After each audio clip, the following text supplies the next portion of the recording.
LITERASE Podcast.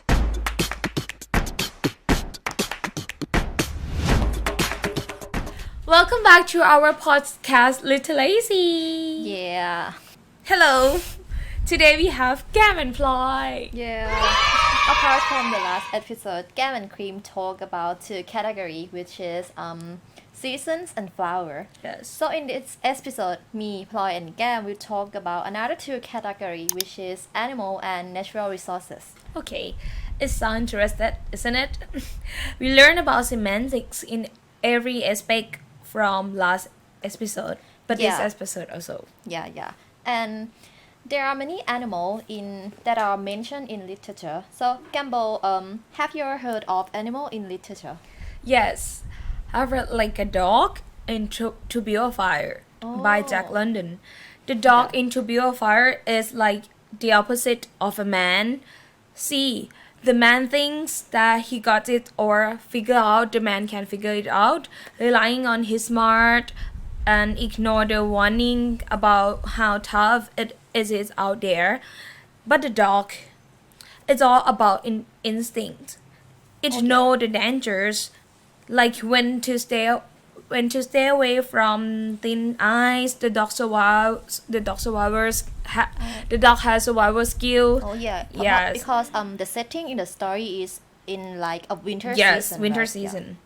The dog can understand the nature's strength like more than man can do, because there are some sentence in the story. Yeah. Say, hey buddy, don't mess with mother nature. Why the man just doesn't listen? That's one that the dog has one. And in the another one, the dog was disappointed and yearned backward to the fire. The dog learned about fire and it wants fire. A dog is opposite of a man in this story, and the dog can represent nature's and natural instinct for survival.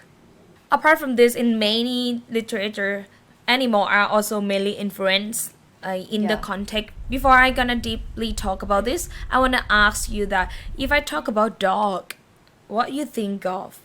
Cute. Yeah. Yeah, and for me, I think about dog is give the image of loyalty and kindness. Yes. But I think in semantics, a dog can represent something more than that, right? Yes. Yeah, in semantics, it is to interpret meaning behind words, like more than just imaging of loyalty or like kindness. It's called signification process. So dogs can represent protection, can represent guardianship, their instinct to protect their owners, awareness and awareness as well. The dog can healing, can be a comfort. They can like therapies, and therapy dogs are known as the ability to provide emotional support for human. And this symbolization vary widely based on cultural, historical, and personal perspectives. Oh, so dog in semantic can represent many aspects. Another story is The Black Cat. I don't know that. I'm not sure that you have ever heard or not. Written by Edgar Allan Poe. Cat can also symbolize. Yeah, I heard of this story before in my sophomore year. I heard that the black cat is also portrayed as a symbol in many culture. Yes. Like in most Western culture, black cats are a symbol of an evil omen or specifically being suspected or being familiar with the witches or being witches themselves. And most of Europe consider the black cats as a symbol of bad luck, and particularly in one walk across the path in front of a person, which is believed to be an omen or of misfortune and death. Yes, and however, in Thai culture, we know that black cats are symbol of luck. Yeah. So these differences represent cross-cultural semantics, which is whether words have universal meaning and what differences and similarity translated between one language or culture to another. Oh, it is also like associated with representational theory. It's all about how our thoughts, our words, or what we perceive are like a map of the real world. And it's like when we think of something or say a word, it's standing in for representing something real out there. And this idea helps us understand how we make sense of things, talk about them, and understand the word. It basically the concept. I think it's basically the concept that what's in our heads connect to what's outside in the world. Oh yeah. And I think the word black is also convey other meaning. Yeah. Like when we think about black color, it gives the sense of something negative or such as sadness, Yeah. bad luck, fear, or evil. Yeah, I also like feel like that when talk about black. It's can convey the idea of darkness, can symbolize like mystery. However, black might be associated with positivity. We will talk about it in next part. Yeah. And another animal that we're gonna talk about today is the bird from The Caged Bird, written by Maya Angelou. Normally, birds symbolize as a new beginning, hope, and freedom. And they also symbolize peace and joy. And some species of bird can also symbolize as a intelligence, strength, or courage. And what about you, Gam? Whoa. What is the sense of bird in your thought? What you talk is like very deep meaning of Yeah. that. But in my opinion, when talk about bird, it just give a meaning like the image of flight, the peace, or something like freedom or something like that. Yeah. But in this poem, The Caged Bird from Maya Angelou, it gives the meaning beyond that. In the first stanza, the writer referred to the nature. She described how a free bird leaps on the back of the wind. She described that the bird flies against the orange sky. The free bird has the right to claim the sky. The way she described how the bird dips his wing helped the reader to appreciate the bird in his natural habitat, enjoying his freedom. So, in this poem, the bird is the symbol of freedom. Yeah, I just feel like when talk about bird, like they can fly to anywhere. They can like get themselves like isolated. Like that. Yeah. And in the last stanza of this poem, it is focused on the caged bird. Yeah. The other imply that even though the caged bird may have never experienced true freedom, and bird still know it was created to be free. Other freedom to the caged bird is fearful because it is unknown, and he still sing a fearful trail because he still long for freedom. The last line state that for the caged bird sing of freedom. With this, the speaker implied that although the caged bird may never have experienced freedom, he still sing of it because he was created I for see. freedom. Yeah, it is parallel to the African Americans that struggle in Maya Angelou time. Oh my god. So actually. it can represent to a freedom of African American people, especially in for women. Yeah, a cage is like something that locks someone inside and cannot go outside, see the world, or think out of the frame like that. Yeah. All this one can be like understood by the theory that I said before as well. Yeah. And I want to know that are there any element that surprising you, like apart from just only the animal, that associated with semantics as well? Yeah, I think another element that's surprising me is natural resources, and this is the topic that many people might not know about.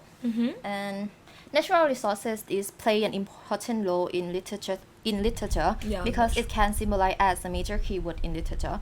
Like for example, in the literature called The Laugh of Medusa from Helen Sisu, the writer mentioned about naphtha, which is the oil, to represent women's struggle. Oh my gosh. Yeah, Just it is- nectar is annoying. Yeah, it is unexpected, right? Yes.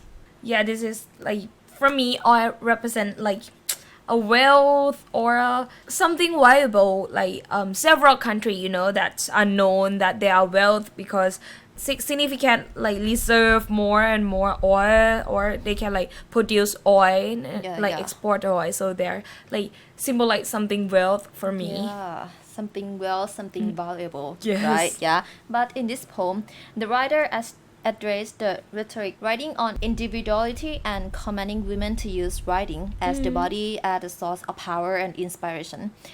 In her story, she said that our nectar will spread throughout the world without dollar, black or gold, non-assess value that will change the rule of the gold game.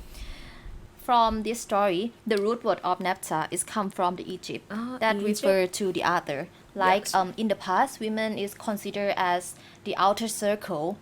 Yeah. So Sisu used naphtha as a symbol to encourage that women have to bring themselves into the inner circle again, and women have to push themselves from the oppressions of men, like the oil that was pushed under the ground. Just like put yourself up. Okay. Oh my god, that's very amazing. That's one word. I think just one word that can represent such a powerful meaning. And in this literature, the color of oil gives a positive sense.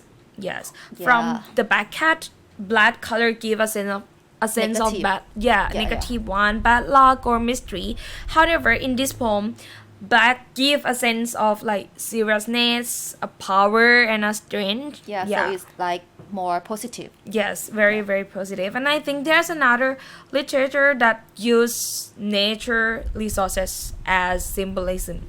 It is poem called Still I Lies from Maya Angelou. Maya Angelou as well. Yes, in this poem, Maya Angelou used two natural resources, which are oil and gold. We talk about oil again. Before, And does the oil from this poem represent the same meaning as the naphtha from the Love of Medusa?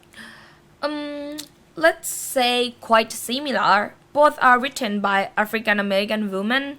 In this poem, Maya represents oil as precious. From this example, cause I walk like I have got oil wells plumping in my living room. In Africa, oil also worth in Africa and represent binary opposition of black and gold with its bright color. The writer used gold to represent value, wealth, power, and energy that I said before. The gold symbolizes that the speaker has their own power and also represent positive thoughts as well. So the writer compared to natural resources together. Yes. From like another part, cause I laugh like I've got gold mines digging in my own backyard. Gold mines digging in my own backyards. This one is very impactful for me. Like it conveys the idea that the source of happiness, joy, or richness is within oneself. Easily accessible, like a treasure that can find in one's backyard. It reflects a feeling of self-sufficiency, where the speaker find immense value and delight in their own experiences and emotion. Much like discovering literature close to mine, I feel like that. So she used like the gold to symbol the value of herself. Yes. I think it is very deeply and also it's quite hard to understand, right? Yes, as well. I guess that many people have to learn and to get the meaning or understand the meaning. This is the end. And this is the end of the animal and natural resources category. So this is very fascinating that right? When we use semantics in literature, we can get a deeper understanding that help us to study and understand more of literature. And we also have detonation that refer to literal and explicit meaning of a word, a phrase, or symbol in dictionary definition. Yes, but in other hand, connotation refer to additional meanings like emotion, association that are attached to a word beyond it. Yes, and the symbolics that any writers wanna express many different due to personal perspective. I guess ones of us have to learn and understand from them. All semantics are all in our daily lives. See ya! Mom!